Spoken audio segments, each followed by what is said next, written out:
Hey, if you have any phone calls issue with your JBL Tune 510, 500 or 520, let me show you how we can fix it. So first of all, I can recommend you to open the Bluetooth settings on your device and then click on the settings icon next to your headphones name.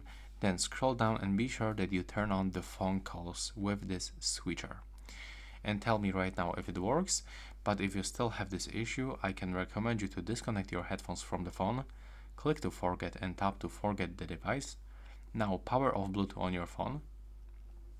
Next, grab your headphones and click and hold on this button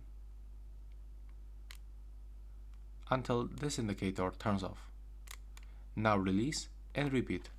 Click and hold one more time and now wait until the indicator starts flashing blue. There we go.